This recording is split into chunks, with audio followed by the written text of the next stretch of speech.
And I was having this moment with the Lord, and I was asking, I'm like, me, Lord? Like, not in like, why me? No, but it's like, why me?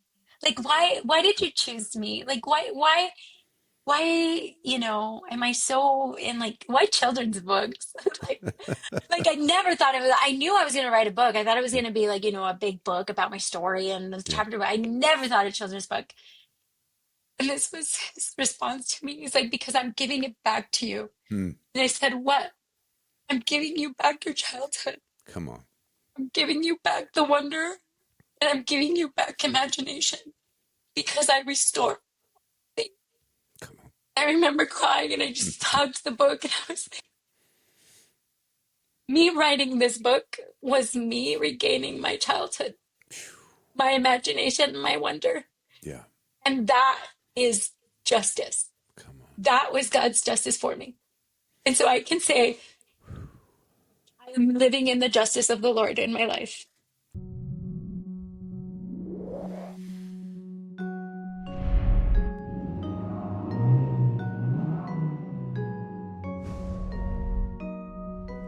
I am excited. I was just saying as the numbers count down 5, 4, excited about this conversation with Cynthia, and I'm going to Magallanes. Yes. Did I say Yeah. it right? You did. Yeah. Magallanes. Magallanes. And I met you guys. Your husband reached out, Alex, and the book Leaving and Finding Jesus, and I think the podcast as well had impacted, but particularly that book, and he'd reached out about interpreting it. And we talked maybe a month ago, just over a Zoom call, and my heart was just, it was so expanding in the conversation. In fact, as you guys introduced yourself, I got really emotional. And it was like, in the conversation, it was like, I got to have you on the podcast. Would you come on and talk about what you're doing, the books that you've written, the ministry? So here we are having the conversation. Share a little bit about yourself, Cynthia, and let's go Okay, from there. well, like you said, my name is Cynthia Magallanes. I am the author of The Princess Who Forgot Her Name. And, well, so there's two books. There's a Yes, princess version and a prince version, and beautiful they're books, both in English and Spanish. beautiful books. The Prince Who Forgot His Name, and it is a book that I wrote from my own experience of Yeah, yeah, healing from childhood sexual abuse and exploitation. And yeah, so I felt like I had a responsibility to take the healing that I'd been able to have and encounter the process, that I now had a responsibility to make it available and create resources for others. yeah, And in the time when I wrote The Princess Who Forgot Her Name, it was to make a resource available for children who have experienced trauma. yeah, And so the book, it doesn't generally just cover, my specific trauma, like what I experienced as a child, but it really covers overall any trauma that you've experienced at any point in your life. It yeah. really focuses on your identity, on who you are, and who the Father is, and He does not stop pursuing us even when we find ourselves living in counterfeit identities. He pursues us and reminds us who we are, and Yeah. so that is why the princess who forgot her name is so important to me, to my heart. It has just been one of my greatest accomplishments, and it was written specifically for children. But I have to say that grown adults have written to me, have like shared with me how impactful this book has been, Yeah. because it's healed that child in them, um, that they didn't even realize, right, that they'd been carrying for a long time. People that have never shared their story, Yeah. their own abuse before, like, have reached out to me and said how, like, reading this book has encouraged them and impacted them so much to speak out. And, you know, start a process of healing. So it's just been a powerful tool that the Lord, uh, just gave me to be able to make it available for Yeah. anyone and everyone. And right now, in the two languages that I'm proficient in, my desire, honestly, is to be able to translate this book. I was able to go to Uganda earlier this year, and I met this amazing woman while I was there, and I gave her a copy of the book, and she's like, yeah, we need these. We need this. I'm connected to schools. How can we have these books in Uganda? And so is a conversation that, we're still following up with and possibly even translating it into multiple languages, which, Come on. that'd be, that's the goal. Come on. When we were talking a month or so back, and I was getting to know some of your story, you and Alex, and some of the ministry that you've been a part of. I mean, part of the conversation started. Alex was sharing a whole lot of the journey you guys were on, Mhm. and then you began to share some of those dark years where theologically the God that you'd been raised to know, at least intellectually, Yeah. was in conflict with some of the ways in which you'd experienced him, and also you were navigating your own history, your own past. And this is when the conversation for me was so powerful because we just had a reunion, and I don't Yeah. know, it was amazing. 400 plus people here in Charlotte, but the common denominator story was the nature of the love of God that was better than we thought, that there was no shadow of turning in his love. And the church hurt and the other trauma and experiences we'd had along the way, that was kind of the common denominator. And then we were here gathering. It was a beautiful thing. Maybe next year we'll have Yes, different. I like so want to go next year. We Yeah, had already a planned trip with our family for the dates that the conference is going to be, but I was like, oh man, if we yeah, didn't have this trip, we would have so made it to yeah. this year's conference. But it was amazing, and I bring it up because of the common denominator that I found. I mean, we were experiencing connection and family and community over the weekend, Yeah. but the one of the common denominators was our journey through experientially knowing that we were loved, and then getting lost in the separation Yeah. theology and some of the hypocrisies and some of the language and until almost that word deconstruction or whatever, we found ourselves uninterested in participating in any of those types of structures, only to have Jesus meet us, Father meet us, Holy Spirit Mhm. meet us in that place.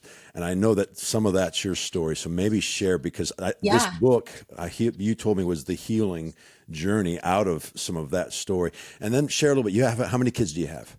Yeah, so I know I was like just thinking I'm like I was supposed to introduce No, myself. you're good. This is great. This is awesome. Yeah, I'll blame it on the ADHD that I get so sidetracked. So I have three kids. My Uh-huh. oldest is 15, my youngest is 10. Our son, he is sandwiched between the two girls. He's Yeah. almost 13. He'll be 13 next month.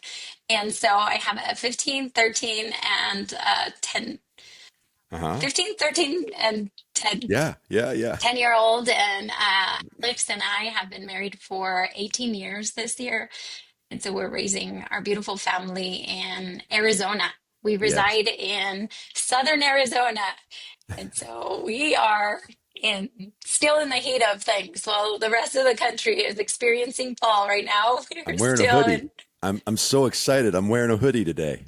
Yeah, no, we are not. We are still in the 90s. That is how we are still in Arizona, which right now, to be honest with you, it's beautiful weather compared to 110 Yes. Yes. degrees. Yes. Everything is you got to compare it. Everything's context. Oh We yeah, we yeah. we have the same three kids, right, with two girls and a boy in the middle, and I always say that the culture of our home would have been different if the boy had been born first. Oh my gosh. Yeah. No joke. Yeah. Yeah, I agree with that statement. But it's I good. love it. And so Alex had shared, and you guys had shared it a month Mhm. ago, that the journey was one, Mhm. and even some of your ministry journey, because you both pastored. Yes. Yes. We pastored for 10 years in Yeah. different capacities from, young adult young adult to worship pastors to associate pastors. Yeah. We were always in some kind of capacity in ministry. Right. I mean, we met in Bible college. Yeah. We met in a program called Master's Commission, and very well known in the 90s and early, 2000s. Right. And so we met there, and our life, I mean, like, started in ministry, and our goal was always ministry. We had an idea of what we thought ministry would be. And so Yeah. I think when you go to Bible college, it's like, oh, you have a platform and you have a church, and the bigger the church, the more successful you are. So it really goes into the mindset of what's going to get us into those platforms and become itinerant speakers, and Right. travel around. And like that was our Bible college dreams. Right. And, and I smile at that because our life is so different, but yet in God's heart and his dream for us, we see so much of what what our dreams are, or the capacity of our dreams, what we were able to dream at that point, Yeah. right? And to see God's heart for us through the years. We've been Right. together for 18 years, and what it looks like now. And I'm like, oh, your way is always so much better. Come Like, I on. wouldn't have it any other way. Like, I could not even think as creative as you have been. Now, the process hasn't been the easiest. Right. But it really has brought me to come to this place of just trusting him in every season of our life because of his goodness. And I think, going into like the subject of both the book and our story, there was always this conflict in my heart and in my mind of the goodness of God, because Yeah. you hear that you come to the Lord because God is so good, God is so good. But I couldn't reconcile the goodness of God and evil. And I think this really perverse, it's such a perverse twist of God's nature that tries to explain trauma Yeah. by, well, maybe God intended that to happen for you so you could help women now, and that would be the ministry because God called you to this, so he allowed that to happen to you as a child Yeah. so you could now. And so for me, like I accepted that, but I struggled with it. Of course. Yeah. And I struggled with it, and it looked like performance, and it looked like I don't fully trust you. Yeah. I don't trust you to have my best interest at heart, or I Yeah. don't trust you to be good, even though that's like, it was confusing. It was so confusing. Yeah. And the questions that I had, they were too radical at times to even want to utter them. And I felt condemned or guilty. So I would just keep them. Which is horrific, to not be able to ask the questions. I was raised in that same, and we maybe have talked about it the last time, but and I think folks who listen were raised with this idea that God is good all the time. All the time, God is good, It's good. Yeah. and you're not allowed to deviate from His goodness. But then you're forced to do mental gymnastics around it because Hmm. He's Hmm. participated in some of the most horrific. Perfect His things. sovereignty is about control, and thus He's working all Hmm. things for good. Meaning He's both your He's partnered with the evil in your life, Hmm. and so you're doing mental gymnastics around the word good. I use this phrase: you can't have connection or intimacy where there isn't trust, and where He isn't always good, you can't trust Him. Exactly. Yeah. For me, the shift, you could speak to this, but my dad nearly cut his thumb off with a skill saw when I was a kid. And I've told the story before, so I won't go in depth other than to say when I finally was able to have a conversation, all of us were there, and he's in bed and he's sharing with us the story. And the boys, I have me and my brother and my sister at that time, and so we wanted to know about the blood. Was it all that? Did it hurt? All that stuff. But once he got through all of that, I asked him this question. I said, Dad, why do you think this happened? And might have been 9 years old, 10 years old. And he said what he wouldn't say today, but because of what Hmm. we were raised in and the mental gymnastics you have to do around the word good, Hmm. he said that I think God is trying to get my attention. I think he wants to spend more time with me. And that goes into your little Hmm. heart. And you think, well, okay, so God is 99% good, but sometimes he'll use a skill saw. Yeah. And you Mm. want to talk about cutting you off from Yeah. being able to trust him. And then you got to, like you said, you have to perform, especially if you're in ministry. Hmm. And that eventually wears you out. Speak to that, because I know that Alex had spoke a little bit about that journey for you guys. Oh my gosh. I mean, to even get to that place, like I feel like I have to rewind a little bit Go to back. Go even for it. give you some context of how we ended up getting here. Because like though Alex and I met in Bible college, I didn't arrive to Bible college because I felt called to the ministry or I felt called to be a pastor. Right. I arrived to Bible college right after graduating high school, and it was my rehab center. I was desperate and so broken, and just like I want to cry just talking about it because I was a hot mess. Right. I was so broken, so broken. So even rewind further to kind of Yeah. lead you through my process, right? Yeah. Our family is my parents. We immigrated from Mexico to the United States when I was 4. So we lived in the country. I know this is like political, but we were undocumented for, my entire childhood, Yeah.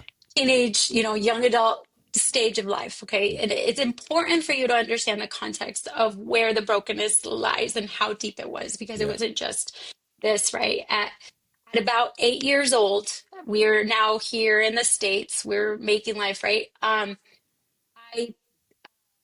relative began sexually molesting me. Yeah.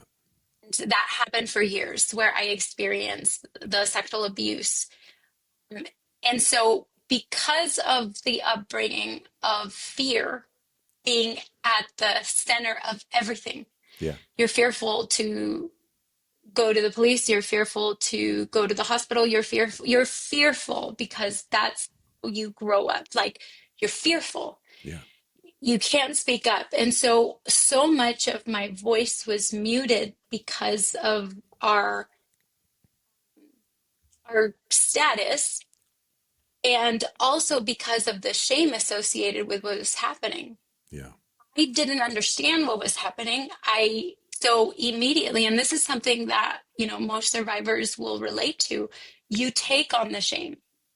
You take on the blame Yeah. because somehow this individual turns it around and makes you feel like it's somehow your fault. And that was my story. Yeah. So from the last time, right? I was around 11 or 12 years old from the last memory that I have of this situation. It was I have blocked memories of a lot of, it's so fragmented, my memories in this. But my teenage, when I am like at the preteen stage, right? Going into teen years, Yeah. and then I have trauma after trauma after trauma. And you're just in religion, Yeah. in legalism, Yeah. in fear, Yeah. in like almost like this isolation per se, right? There's no healthy outlet to anything of what is happening. Right? So what happens to me as a teenager? I get to high school Yeah. and I find outlets. I find outlets to process the trauma that I have not been able to process, that I Right. did not talk to, that I did not share with anybody. And so if you think of like this child is crying out for help, but doesn't know how to cry out for help. Yeah. doesn't really understand what's happening. And your and religion makes it worse because religion tells you it's your fault. Right. It doesn't want to deal with the root issues. It's just looking at the behaviors. Come on. And so then Yeah. my behaviors were obviously crazy. Like I was a rebellious Right. teenager. I Right. was promiscuous. I was lying to my parents all the time. I was not an easy child, right? I talked back, but to think of myself then, Yeah. I was a kid Yeah. Come on. Yeah. who was struggling to process abuse and trauma and identity as a child, not really dreaming. Okay. I didn't have dreams. And why I didn't have dreams like, oh, where are you going to go to college? I couldn't dream. Right. I did have a dream at the time. In high school, I was part of the ROTC program in my high school, and I loved it. And I was like, I want to join the military. I want to go to the Marines. I was, that was, but there was this limitation. Sure.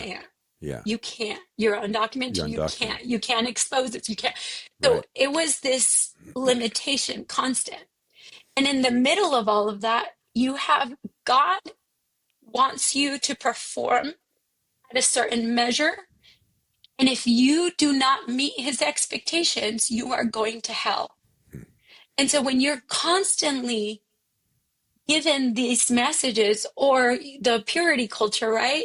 Yeah. When you're constantly giving these message that your identity, that your value is attached to purity, Yeah.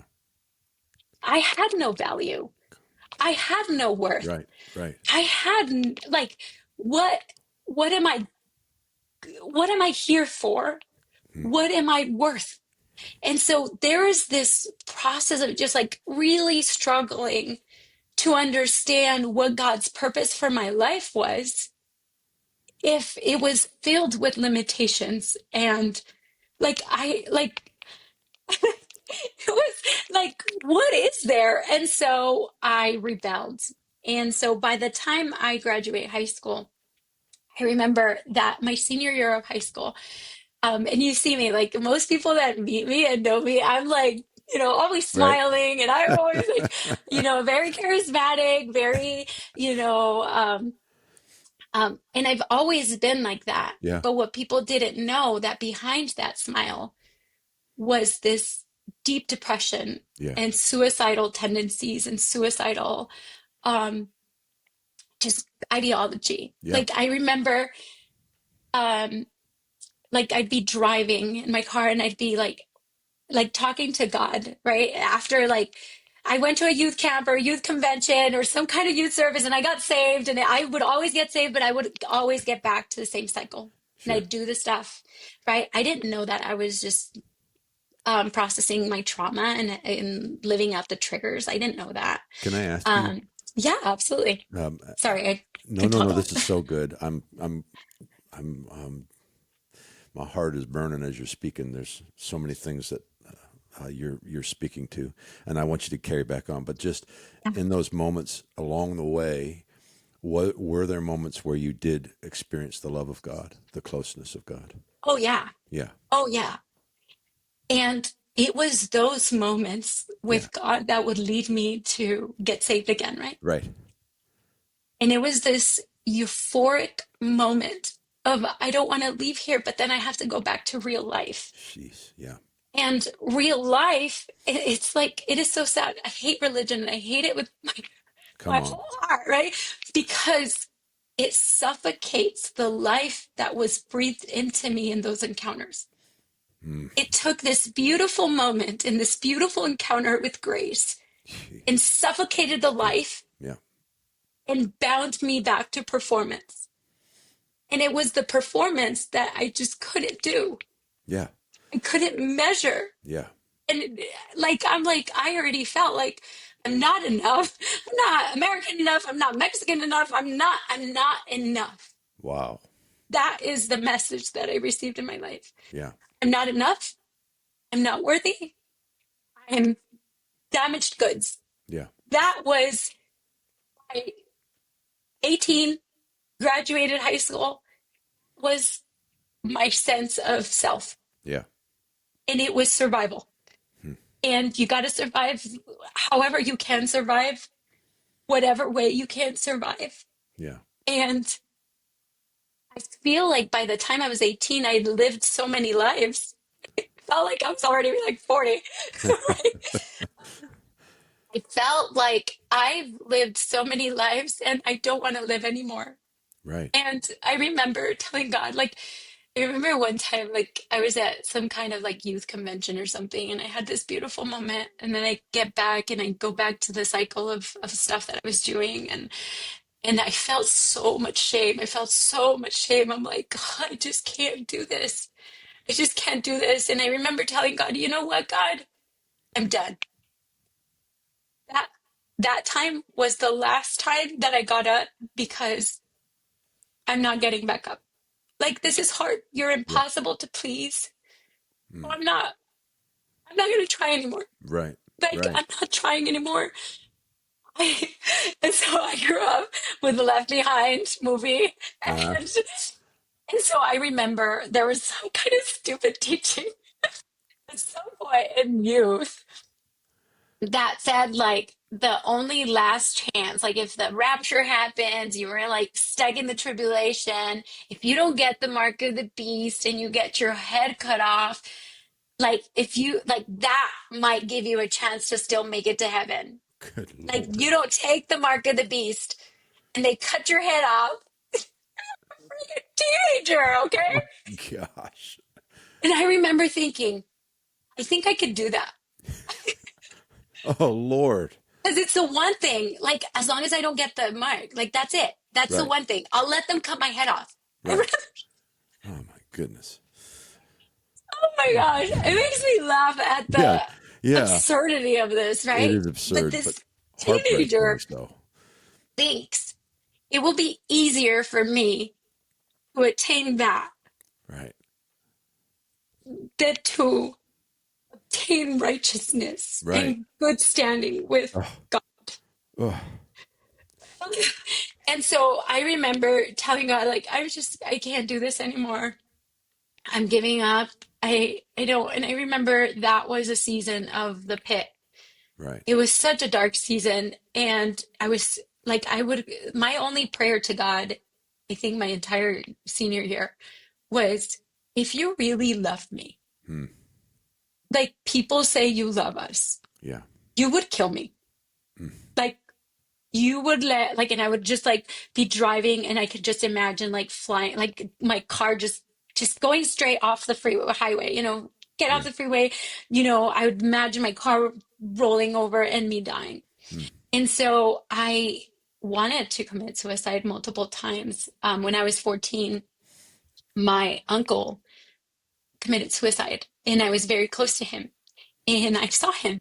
He hung himself and I Oh. witnessed that. I Oh. witnessed Yeah. so there was a lot of trauma, right? And so I, every time I was about to like hit, the image of him would come to my mind. Right. And I'm like, and I couldn't do it because I'm like, I can't do that to my parents again. I can't do that to my dad. I can't do that Right. to my mom. Right. Like, I remember how horrible Yeah. that period was, right, for us. And I'm like, I can't do it. So then I tell God, like, then you do it. Right. You kill me. Like, Right. you do it. You do it for me. Like, take my life. Like, what am I like? If you really love me, please take my life. My goodness. Anyway, so obviously he did. Yes, but I remember being at that desperate place, and the church where my parents attended, where I grew up, they had this Bible college. They had this discipleship program, and they were always recruiting students. And I've been at the church my whole life, and the students had to like recruit other youth, right? And so they'd always come in. I was like, "Are you kidding me? Like, the church would fall if I joined this program." Like, no.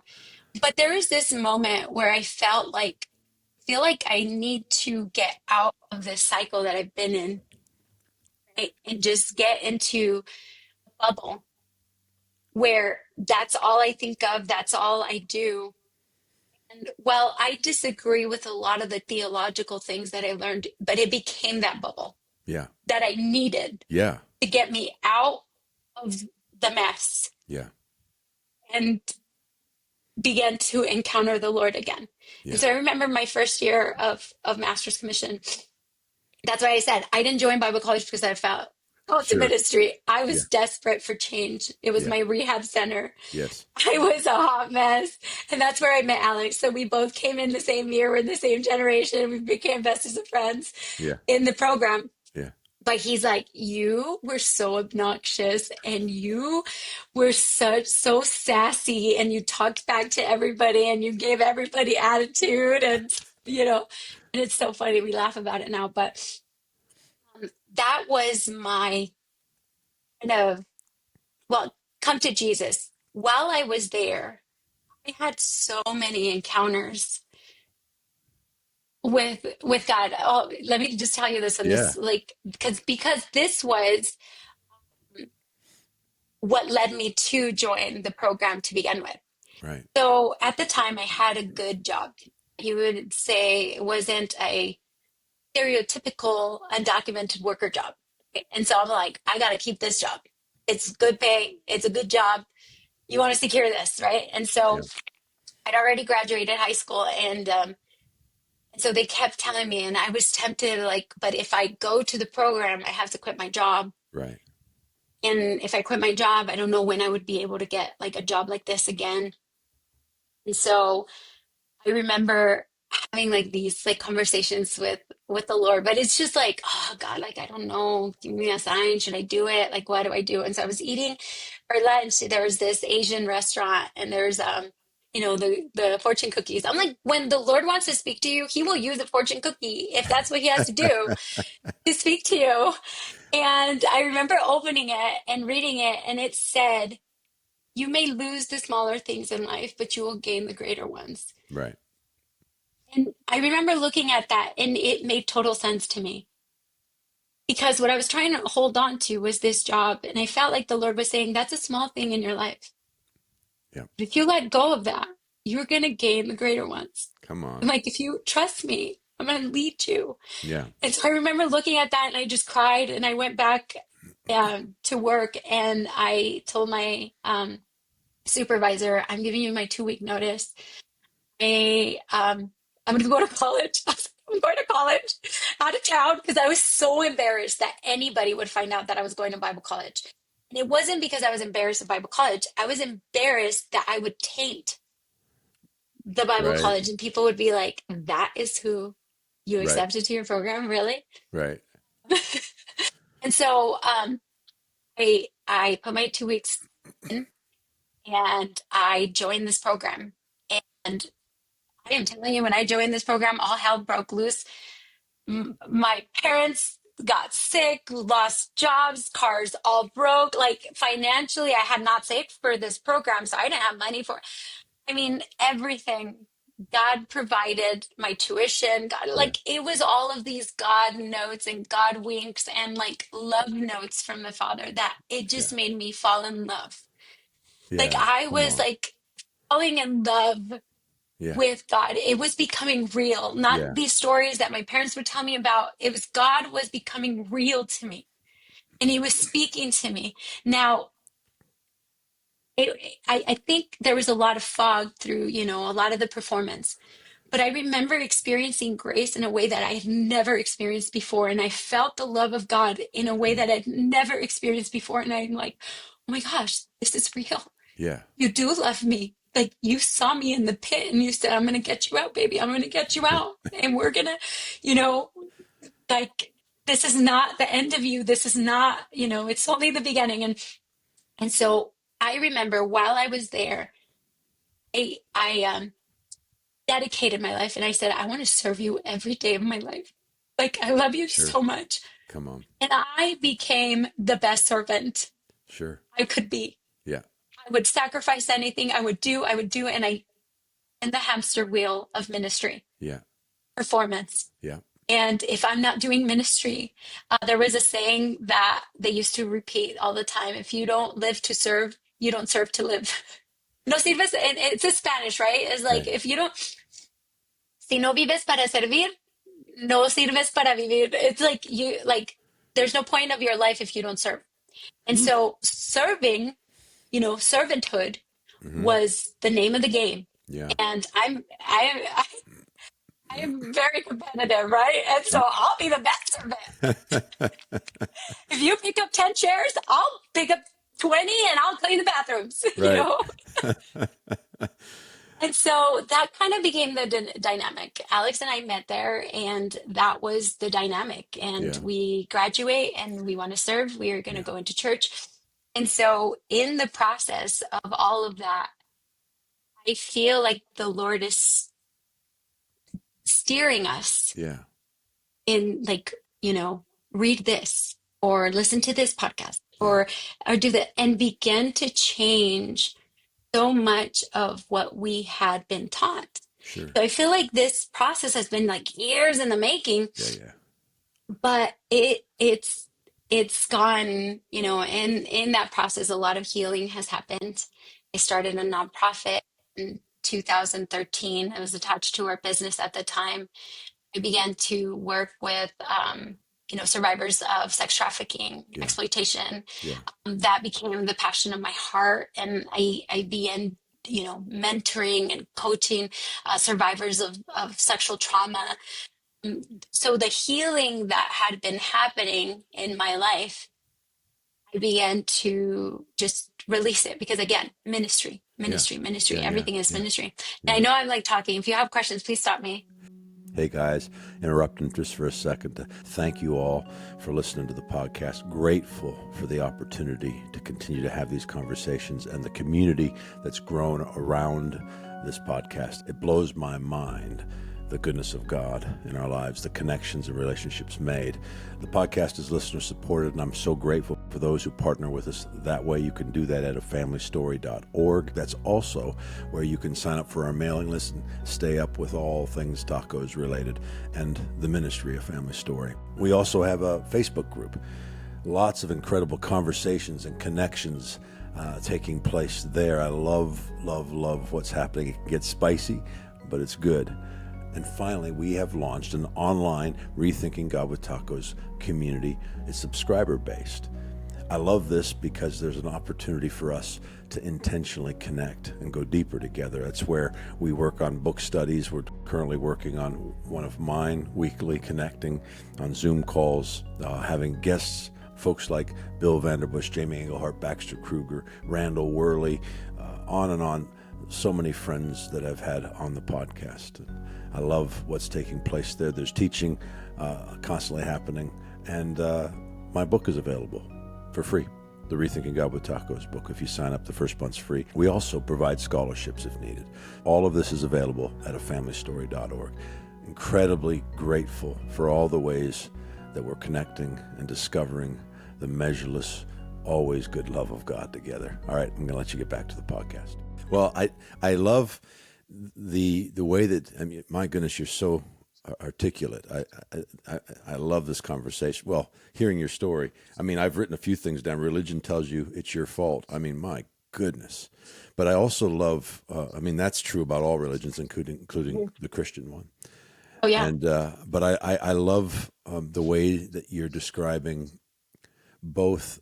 I think it's part of that journey where he meets us where we're at, and he speaks to us in the language of our understanding. And Yeah. so, you move from I'm unworthy. You're still feeling that, even though you've experienced him. And so there's still an earning to that serving Oh yeah. dynamic. But also he's meeting us, like he meets you there. Hmm. And he's continually expanding your with grace. Grace continues to meet you and Yeah. expand, and also let you, because I know eventually you wear yourself out. Oh my gosh, yes. Yes. So that is where we go next. Yes. We wore ourselves out. Yeah. Like it was 2018, actually 2017. Yeah. Alex and I, because again, when you're just performing, Yeah. you're not dealing with root issues, Yeah. because the stuff that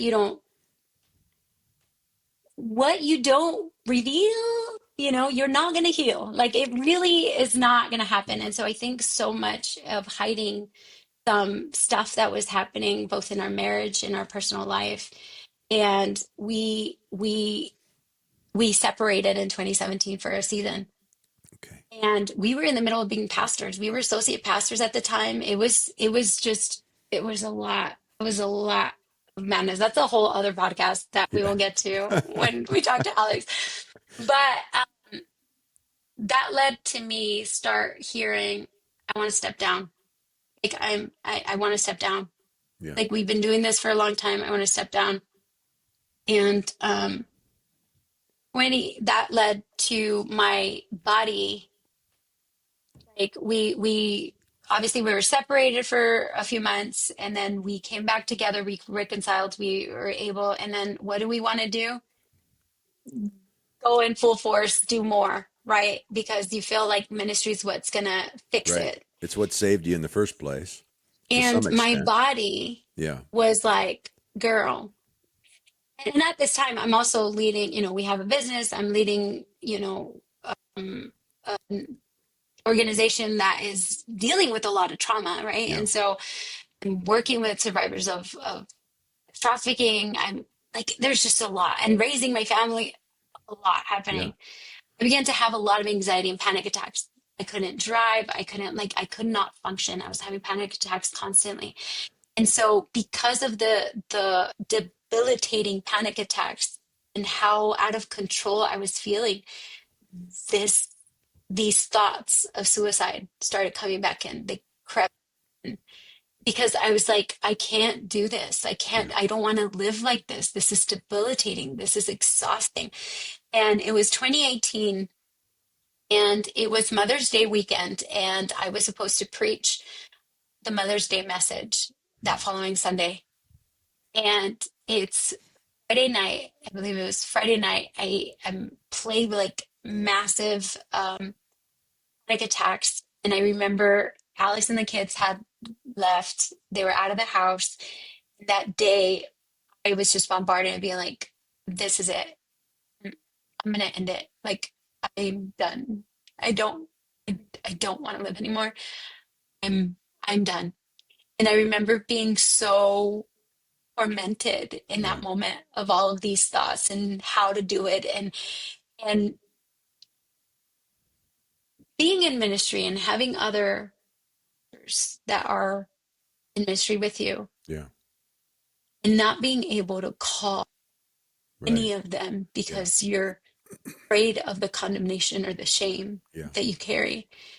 I am so thankful that there was a hotline that I could call. I called the hotline and I spoke to this guy, Ryan. Uh-huh. Knocked me off the ledge, right?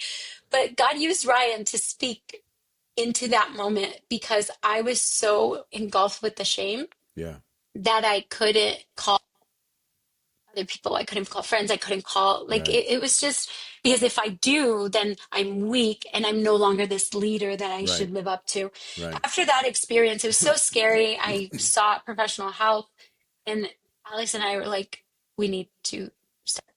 Yeah. I remember that season, the Lord tells me, Cynthia, you know how to be my servant.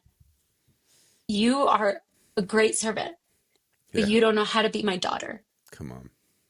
And this season of your life that I'm walking you into, I'm going to teach you how to be my kid, Come on. how to be my daughter. So I want you to rest in being my daughter. Hmm. I was in 2018 and I did not know what that was about to start for me.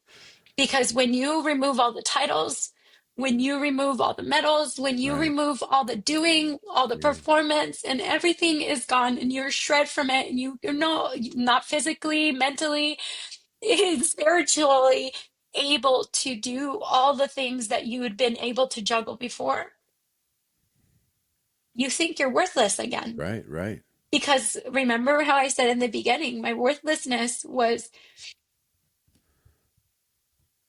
because of all of these things, and I like I was worthy because I You'd was done some. doing all Yeah. of these things. You'd shifted from, you'd earned your worthiness. Yeah. Yeah. Yeah. And now I'm back to being worthless because Right. I can't do anything.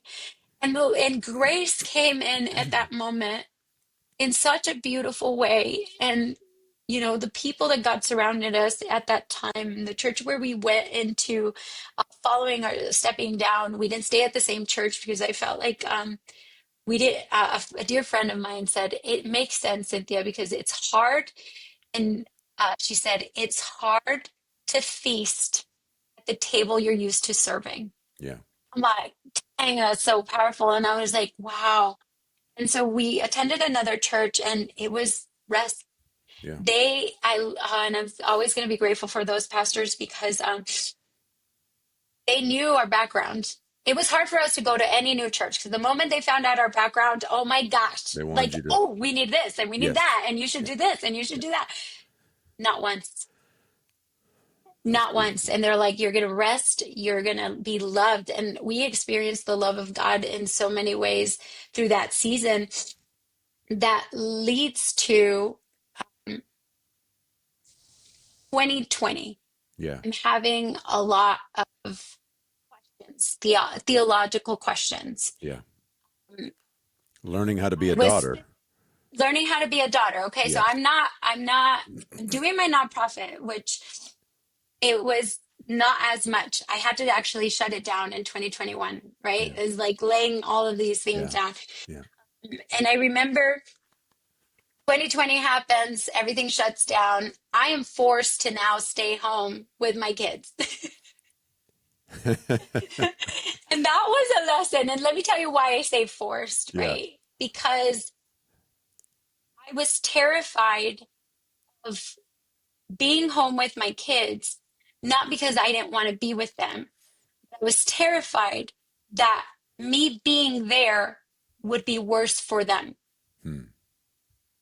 Does that make sense? Yeah. Yeah. I'm Like it following you. was like, and so then I would get busy, so busy doing God's work Yeah.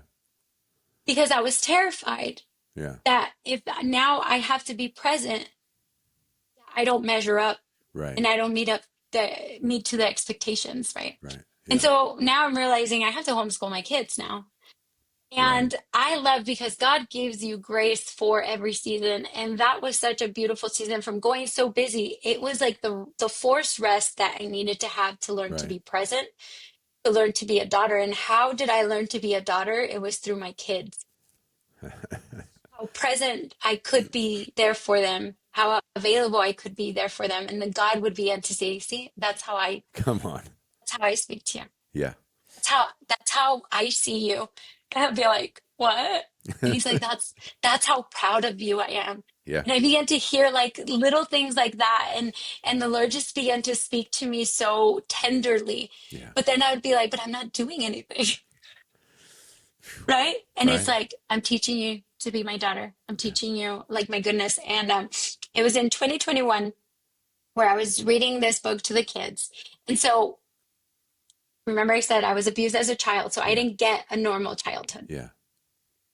I didn't have, the children's books and the imagination Yeah. and the wonder Yeah. of childhood. I didn't have that. Yeah. And it was terrifying being a mom because I didn't know how to connect with my kids in that imagination and wonder. Right. And I felt like that was something that I grieved because I was like, I can't give that to my kids because I didn't have it myself and I don't know how to be that way. Right. And so here I am in this moment where I'm faced and I'm like, I'm going to do this and I'm going to be present in this and I'm going to enjoy it because the Lord's, working my heart, healing these areas. And so I got so into kids' books. So I get the kids all these books and I'd read them. And I was like living this wonder of child and learning with my kids, right? I was like, oh, that is so cool. Tomorrow's lesson's going to be about this. And so it became this excitement, right? And so I remember reading this children's book that had a lot of rhymes. And I'm like, I could do this. I could write a book. What should I write about? And I was like, I'm going to sit down. Now, let me step back a little bit. Yeah. While I'm there with the kids and the Lord is speaking to me, I'm going through a spiritual faith crisis. Okay. I am no longer believing prophetic voices and prophetic this and that. It's just, a lot. and a lot had to do with Perf- the perf- climate with performance, but also performance. it Yeah. had to do with the climate that was happening in our nation towards immigrants, Yeah. back in, and I felt like just so broken and Yeah. confused and all of that Yeah. mess. And I'm sorry if I'm going too long. I'm No, you're good. This is great. saying so much. Anyway, so I am struggling again to reconcile God's goodness Yeah. and reconcile all that is happening Yeah. and the disappointments, disillusionment with the church. I have all these big questions in the processes of healing from the sexual abuse and all of these things. The Lord is revealing his nature to me, right? Yes. And so I'm seeing the goodness of God through here, but then it's hard to read scripture Right. when you've already been indoctrinated Yeah. So with you're reading it through a lens through and the, it's impossible. So it's you have to almost, impossible. yeah. So it was really, really hard, Yeah. right? And so as I was working with my kids and teaching my kids, I began to like just go to the basics. And that year, 2021, one of my best friends had cancer, and I was so angry. I was angry that she was suffering through this. She'd been suffering so many things, and I was mad. I was mad at God because of what was happening, and then, in this situation, I was mad at this and I was mad at that, and I was just angry. And I was like, you know what? I'm not talking to you anymore until you heal my friend, and I'm not going to talk to you. And I'm throwing my temper tantrum, Yeah. and I'm throwing a fit. Yeah. And through that, though, he's speaking to me. Sure. I'm not You're not talking to him, but he's, performing, I'm yeah. not doing it, but he's talking to me. And all I got from him was so much love. Like, it was like, it's all right. Like, I can handle your Yeah. temper tantrum, Cynthia. Like, I can handle it. And so it was around October, actually, in 2021, when I get this idea. I want to write a children's book. What should I write about? And I sat down for 2 hours. I began to write, and I'm like crying because in that moment is the book. What The Princess Who Forgot Her Name Yeah. came from that moment of God saying, this is what I'm speaking to you right Hmm. now when you feel less worthy of it, Come on. when you feel less earning of it, Yeah. when you're throwing this fit and you've been acting a fool, girl, right? Like it's, for me, it's like, Yeah. I don't see it that way. Yeah. This is what I see you. You are my Come on. beloved daughter, right? You read the book, Yep. Jason. Yeah.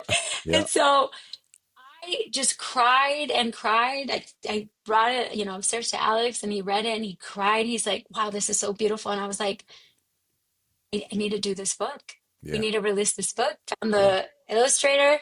We got it and we released it in 2022. And then I believe it was last year when I released the boy version of Yeah. it. And it has been life changing for so many people. It's been life changing for me Yeah. because it gave me a renewed image of who my father is. Come on. And I go back to this book every time I'm in anxiety or fear or Yeah. shame, or I don't feel like I'm enough, or I don't feel like I've earned Yeah. it. And so, The you want me to read a piece? yeah, I was gonna I was gonna I mean we can it's beautiful, but the journey that you've described is uniquely yours, but it resonates with all of us who have experienced some form of disconnect and trauma while encountering Mm, his love along the way, and the shift from serving to friendship to sonship to daughtership. yeah. But this is getting your beloved identity, Yes. which and I'll say I want you to read, but I love how you articulated the difference even when you went back and wrote for the boys Mm, about being enough, right? yes. And Yeah. it resonated. I thought, my goodness, she's speaking to the core issues within us. Hmm. But yeah, read a little bit. Yeah. So which one do you want me to Well, read? so beloved accepted her name. I mean, I'm reading. Okay. Let I've got me let me do. I'm gonna do the last 3 pages. They're beautiful Okay. books. By the way, my wife, she taught our kids. I say we homeschooled, but that would be very Yeah. generous to me. But what you described about let's experience something new. She loved these. They showed up and she's like, oh, what are these? These are beautiful. And so Okay. just amazing. So go ahead. All right. So this is, oh man, it's so hard. I want to read the whole thing because Go everybody for it. has to. Do you want me to read the whole thing? Yeah, go ahead. Okay. I All wish we could right. show pictures, but maybe I'll get I JD to do know. that for us. Yes. All right. So, all right. Read it. You Yes. heard it here, folks. Thanks, Cynthia. Once upon a time, in a castle over the mountain, lived a beautiful princess who played joyfully near the fountain. She laughed and she played as she twirled and she giggled. No worry in the world as the water she rippled. The rain cloud soon came and covered the sky like a blanket of darkness and left no ground dry. With confusion, the princess, so scared, ran away. How can there be rain in the middle of May? As she slipped to the ground, she hit her head and lost her crown. The fall was so hard she lost her way. The princess forgot everything, including her name. Soon shame came along, saying, I am your name. And the princess believed her. I am shame, she exclaimed. Shame made her feel like it was all her fault, and in all those lies, her identity was caught. Shame she became, and everything she felt. There was no more joy in the land of the drought. Along came Shame's brother. Fear was like no other, bringing terror and sorrow and no hope to recover. Now the princess believed that her name was now Fear, and she lived crippled with panic year after year. Yeah. What the princess didn't know was the king had ordained that they look for her everywhere, come sun or come rain. When she came before the king and he asked her to stay, she said, No, I am Shame, and you should stay away. His eyes glossed with tears as he saw all her fears, and she pushed him away, holding on to her pain. Oh, sweet girl, that's not your name. Whew, you're my little girl that I lost in the rain. I have called out for you to bring you back home so you can reign next to me, right next to my throne. Shame and fear are not your friends, and they lied about you. But no other name defines you, so let me remind you. You are beloved, the apple of my eye. That is your name, my daughter of value so high. Come sit at the table where you will always be, next to my side, safe, joyful, and free. The beloved accepted her name and got back her crown, and the king gifted her with a ring and new gown. So listen, dear child, the king's love is so great. No matter what happened to you, healing your heart is never too late. The end. Well, I now don't we're know if both you can crying. see it. Yeah. So this is like my absolute favorite Yes. illustration. I don't know if it can Yes. see it, but It is. I can see. It's beautiful. Yeah. and that one was specifically so beautiful because the king's embrace is before she's all cleaned up and nice. Yeah. Yeah. Before she gets her gown. It's before she accepts the ring and the gown. It's Yeah. before all of that. And so that is what I feel like, the season of becoming a daughter Yeah. has been like the Yeah. father embracing me and all my temper tantrums and my messes and my questions and my deconstruction and my reconstruction, Yes. in my confusion, in my skepticism. The Lord has been just so faithful. So, Yeah. You're good. and He has been it just embracing me through that. And Yeah. my desire now is just to help others encounter that for Yeah. themselves, encounter the Father and be reconciled to the Father who's good. He's really good. Hey everyone, Bob Switzer of the Epic Narrative Podcast. Have you ever heard a sermon or looked at a passage and thought to yourself, I'd like to know more about that character? Or maybe you've heard a sermon and you've looked at the passage and thought, man, God does not look good in that one. Well, on the Epic Narrative Podcast, we take the time to look at the whole story. And we believe God is good and always has been good all through time. We do take time to ask the hard questions. We explore the culture. We examine some of the misunderstandings that have led to misbeliefs about God and His goodness. Now, you can binge a whole season for a complete story. You can look up a passage or a character in order to get something specific, or you can tune in weekly for new episodes released every Monday. But we invite you to join us and search and find that God has always been good and only good on the Epic Narrative Podcast. He is. He is so good, and this is that journey, you know, the prodigal, and this is it. Mhm. It works to some extent, but the idea that I remember that he's a good master is the revelation Mhm. he gets. So I'll go home and I'll serve him, and it's a beautiful revelation that brings him home. His goodness, the goodness of the Mhm. Father. I know he's a good father. I can, but I'm still thinking as a servant, only to be embraced as a son, as a child, and awakened to what you are describing. Yeah.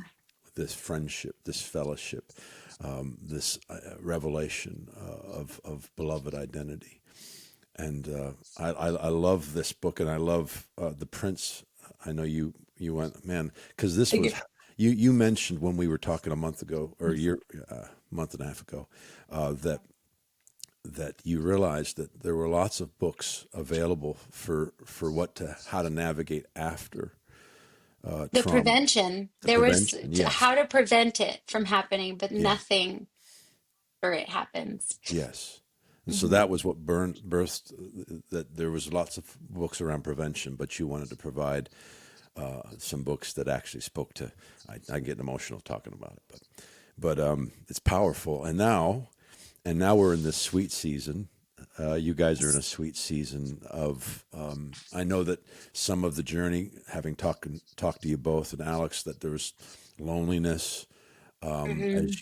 as you dismantled or deconstructed or just simply were rethinking. And now there's a shift even there where you've begun to find community and voices and maybe the wind at your back. Speak to that a little bit the moment you're in.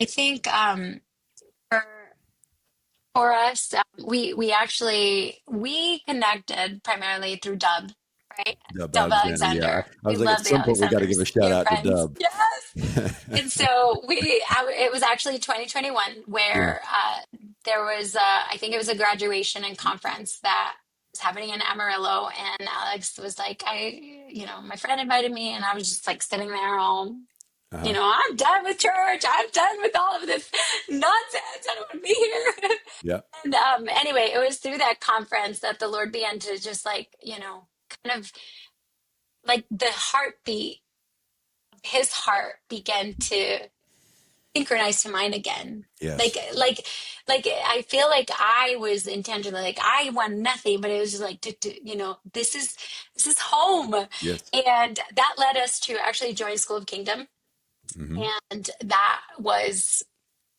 I credit Dub yes to opening School of Kingdom to our transformation and reconstruction and all of the things in such a beautiful way. Yes, I credit the Lord, but Dub's yes was so instrumental Come on. to bring that next level of healing and understanding. And so we did School of Kingdom for the first, the 3 years. And then, well, we were part of the prophetic coaching team with And so Dub for a couple the years. prophetic got restored to you. All of these Yeah, like, things. and Yeah. it was never gone. I Yes. was just, I guess it was this distaste of seeing it so twisted. Yes. I had a hard time with, it's Yeah. like, it's this twist that I struggled with. And I'm like, does it make sense, Lord? And so again, it was just this beautiful moment of connecting with the community, other like-minded people. Yes. We're in the same process, and we're all and I love that, Alexander. I love the people that we've got to meet Yes. through School of Kingdom, and we're part of the alumni now. And Uh-huh. I haven't been able to make it to any of the alumni sessions this year, but we get to go watch the replays. But Yes.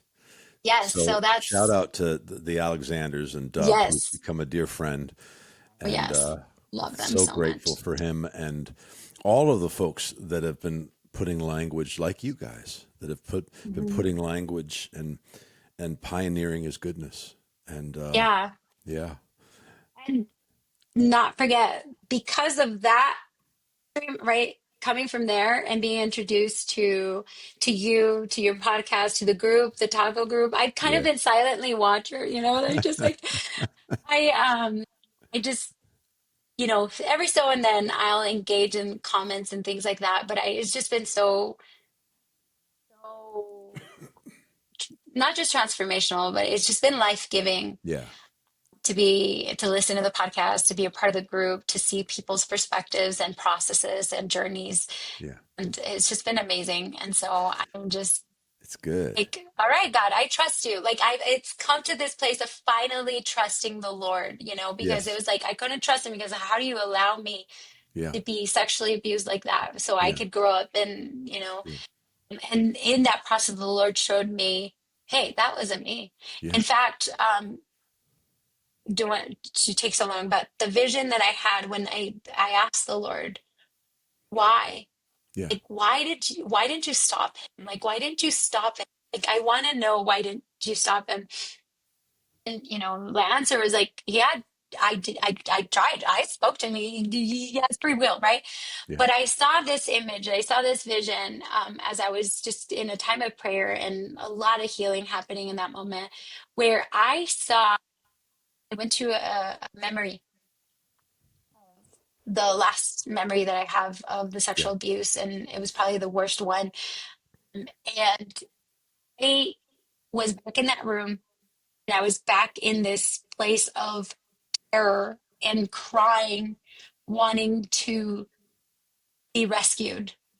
And in that memory, it was the craziest thing that I saw. I saw Jesus and me, but it wasn't Jesus behind me or in front of me. It was almost like we were like this. Like it was so enmeshed. Like Wow. he was in me. I like it was Yeah. so like it's hard to describe it, but it Yeah. was so enmeshed.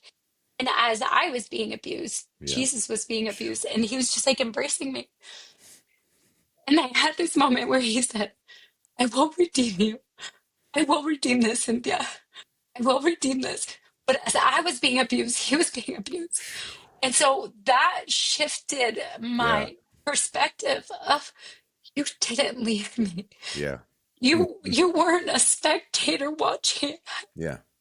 Phew. You were in it. Yeah. It was happening to you as it was Wow. happening to me. Mm. And you were embracing me. You didn't leave me. And in Wow. that moment, you promised me healing. You Yeah. promised me justice. Yeah. And I want it. And I can talk so much. I'm sorry. No, this is so beautiful. There's so much And he healing in what promised you're me saying. justice. And sometimes we look at human justice because my abuser has not served one day Yeah. of prison. Yeah. Um, I have left justice, to the Lord, but this was his definition of justice to me. He said, Cynthia, my justice is your wholeness. Come on. Him serving, what is it going to do to you?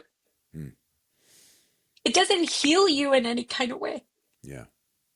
So my justice for you is your wholeness, your healing, and your identity going back to my original design. Come on. Me taking you back to my original design, who you've always been meant to be, is my justice. And when I had written this book, And I was having this moment with the Lord, and I was asking, I'm like, why me, Lord? Like, not in like, why me? No, but it's like, why me? Like, why did you choose me? Like, why, am I so in like, why children's books? Like, I never thought it was, I knew I was going to write a book. I thought it was going to be like, a big book about my story and a Yeah. chapter, but I never thought a children's book. And this was his response to me. He's like, because I'm giving it back to you. Hmm. And I said, what? I'm giving you back your childhood. Come on. I'm giving you back the wonder, and I'm giving you back imagination because I restore things. Come on. I remember crying, and I just hugged the book, and I was like, me writing this book was me regaining my childhood, my imagination, my wonder. Yeah. And that is justice. Come on. That was God's justice for me. And so I can say, I am living in the justice of the Lord in my life, My in the goodness. wholeness, and I get to live the beauty of life in abundance. I get to experience my kids' lives through a very different lens. Come on. I tell my oldest especially because she's at the age now when I begin to spiral down. And she's at a very different place. And I Yeah. tell her, you're everything I wish I could have been at your age. And I'm all for it. And I'm so honored that I get to witness this. This is what the original design was supposed to Come be. on. And I get to experience it through my kids. And so anyway, No, my goodness. Say it again. My justice is your wholeness. My justice yes. is your Yeah. wholeness. My Justice goodness. is your wholeness. That's the gospel. That's it. That's it. That's And my wholeness, it did not happen through my performance, no. through therapy. Like, yes, therapy helps Sure. and all of that. That's Yeah. all been helpful. But when it shifted was when I was able to realize I am a daughter Yeah. and I am already loved. And Yeah. there is nothing I do and not do that's going to change that. I am already loved. I am already enough. Hmm. I am already. That's who I am. Come on. And I'm whole because you said I'm whole and you made me new. Yeah. And I have to believe that. And Hmm. anything that tells me otherwise is those counterfeit identities. And I love it because I was today's my devotional from today was in Galatians 1. And I'm reading it in the Mirror translation. Oh, Come I love on. it. I was like, oh my gosh. And it says, there is no other gospel in spite of the many so-called Christian products branded gospel. If any hint of the law remains, it is not good news, but merely religious people's ideas detracting from the gospel of Christ.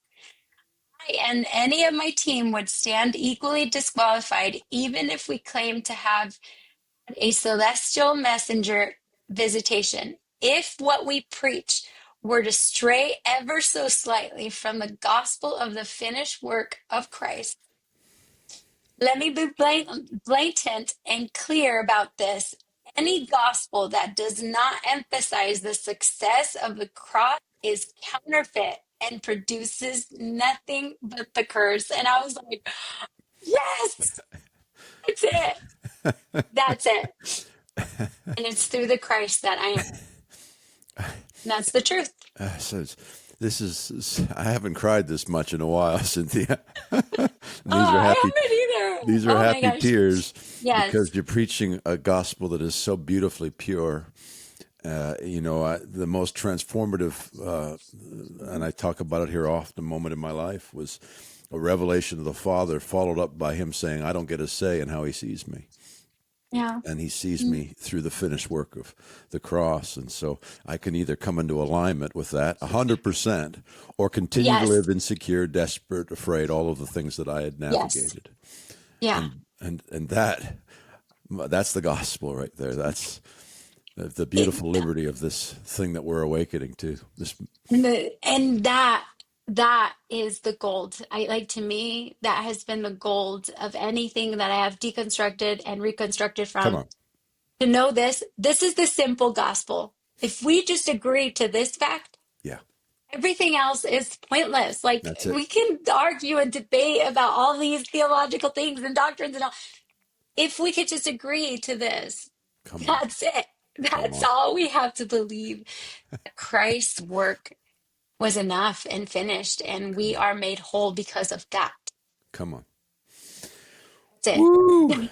Oh man, oh my goodness, thank you, Jesus. What a beautiful conversation. So thankful for you. Thank you, Jason. It's been such an honor. Thank you so much. Okay, well, we got to talk tacos.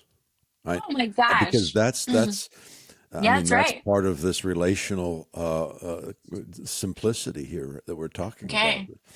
You know, and I imagine when we talked, you were on your way to Cancun. My wife and I had recently gotten back. I know you have another trip, but I know that you love. Yeah. One of my favorite things about that trip is we just went on a taco tour. My wife and I. We were like, we're going to Oh, have me. two over here. We're going to try a few over there, and yeah, everyone better than the last. So, Yeah. you got a taco story? Oh my gosh. I mean, I'm Mexican, so Yeah. I've had tacos my entire life. But let me see. Mm, yeah, I don't know if it's a taco story, but my favorite tacos. Yes. Describe your favorite taco. Um, Let's do it. okay, my favorite tacos are tacos de barbacoa, but they're Chihuahua style, okay? Because Okay. the Mexico has different types of like every state has a different way of doing their tacos. But barbacoa, the style like Chihuahua style, which I'm looking forward to because I'm going to be in Chihuahua this week. Uh huh. So I will be eating a lot of tacos de barbacoa, which is well, should I tell you what it's made out of? Yes. Do it. It's cow cheek. Cow cheek. Yeah, it's like the cheeks, the I'm cow in. cheek. They are so good. And Yeah. so if you're ever in the New Mexico area, Uh huh. in the Albuquerque, they have a good one. El Primo is one that they have there in Albuquerque. My dad, every time we go visit my parents, because they're in Albuquerque, and he knows that's my thing because they don't have that kind of barbacoa where I live Uh, because the barbacoa here is more of the Sonora style. And it's different, and I don't like okay. it here. I So every time we go home, my dad's like, "I'm gonna get some for my girl," come on. and I'm getting educated. so I love it. yes. 100%. Yeah, I it's have a it's the feeling. chick, but it is bomb. I am Uh, telling you, it is so good. Mm, what do you do? it's so Onions, good. cilantro, or is it just straight? I do cilantro. I don't like onions. Okay. All right. Don't like onions, but the lime and Yeah. cilantro and some salsa and just like and then the freshly made tortillas, like like okay, the restaurants that have the ladies like making the tortillas fresh, Uh those you can never go wrong with those. If you find a restaurant anywhere that does that. And then my second favorite is locally here in Arizona. My favorite are this restaurant. I recommend it all the time. It's called La Yoca or Carnitas La Yoca. So they're carnitas. huh. And Okay. so the ladies, like, they're making the fresh corn tortillas, and oh, those are the best carnitas ever. We're going to have you and your wife I, come to Arizona. I'm going to take I, you to the this isn't tacos. even a question. We're 100%. I'm getting. Yeah. I like tacos, but you actually are an authority. So I am all about it. Like we got to make Oh, it like, tell happen. me what, pastor, barbacoa, asada, which ones? Yes. Yes. No, but those are my favorite. I Mhm. love it. I love it. I think I would like to come and hang out and have tacos together for Oh, sure. absolutely. I'm going to introduce you to barbacoa tacos, Yes. and I am telling you, they're going to be your favorite after that. And we have to have you and Alex back on Yeah, and have a conversation I love about that. what you all are doing. And but I'm grateful to have connected with you thankful. Dub, I think probably a year ago, was telling me about you guys. I Mm, mean, even farther back than that. But so to finally make the connection, let yes. folks know these books are beautiful. I'm going to see if I can't get JD helps me do edits. I might take some pictures or something and send them to him. Either way, tell people where they can find them. So the princess who forgot her name is in hardcover, but So go the ahead. hardcover copy, if it's so pretty, It it's is. hardcover. But that one is only available. Both English and Spanish are available on the website, and my website is cynthiamarisol.com. Spell that. So